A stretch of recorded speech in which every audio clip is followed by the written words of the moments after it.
Salut et bienvenue, j'espère que vous allez bien. Donc aujourd'hui on se retrouve dans ce nouveau format de vidéo où je vais vous expliquer comment ça marche en moins de 3 minutes sur divers sujets qui tournent autour du tir sportif. Pour cette première vidéo, on va commencer par le début, une carabine à plomb, comment ça marche. Allez, c'est parti. Aujourd'hui on va s'intéresser sur les carabines à plomb que l'on appelle à piston. À piston, il y a deux sortes, donc les carabines à ressort et les carabines à vérin.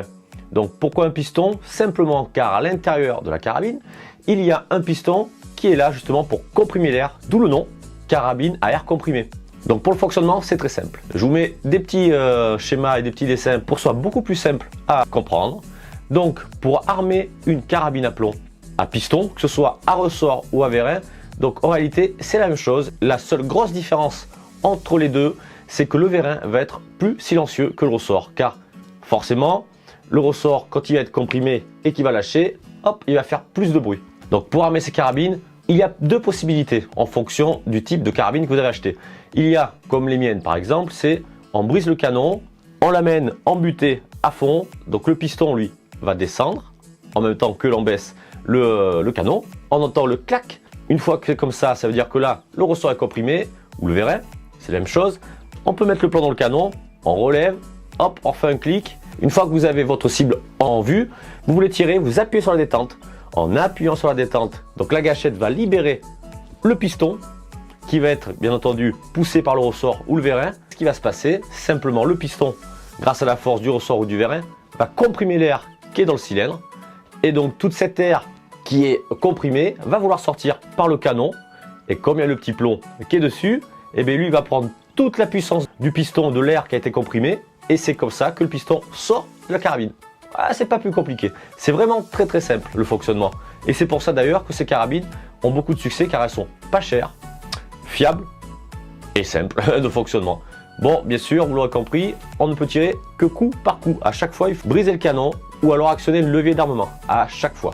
Il existe des gammes comme Gamo, c'est la Gamo Replay, où il y a un petit chargeur de 10 plombs, mais là, encore pareil, une fois que vous avez tiré, il faut briser le canon, hop, armer pour compresser le ressort, on relève le canon et on tire. C'est quand même assez intelligent de leur part parce que c'est quand même très pratique, vous avez 10 plombs sans les balader partout, c'est pratique. Vous avez compris vite fait déjà le fonctionnement du tir, donc c'est hyper simple.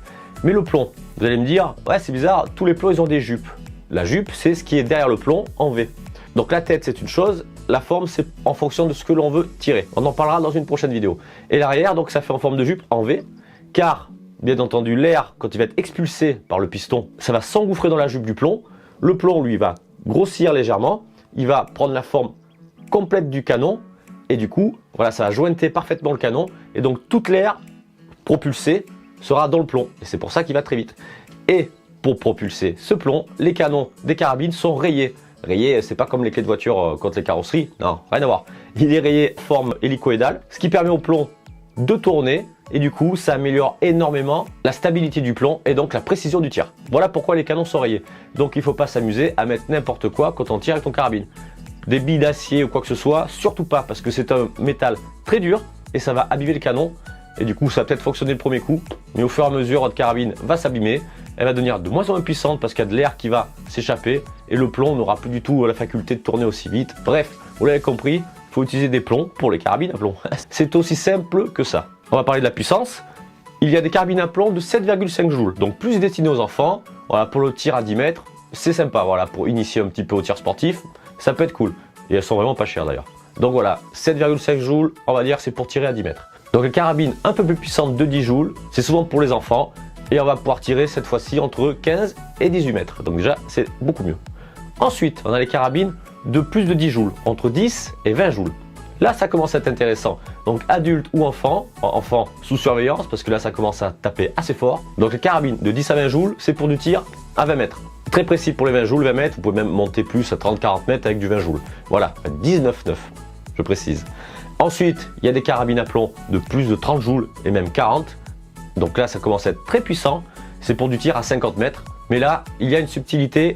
On en parle de suite. La législation. Eh oui, parce que les carabines à plomb, c'est quand même une arme. Parce que même s'il n'y a pas de poudre, ça peut être très dangereux. Et même une 7 joules il ne faut pas s'amuser à se tirer dessus. C'est pas de l'airsoft. L'airsoft, il y a très peu de joules et déjà ça fouette. Alors un plomb, c'est autre chose, c'est pas des billes de plastique. Donc les carabines de moins de 20 joules, c'est des armes de catégorie D.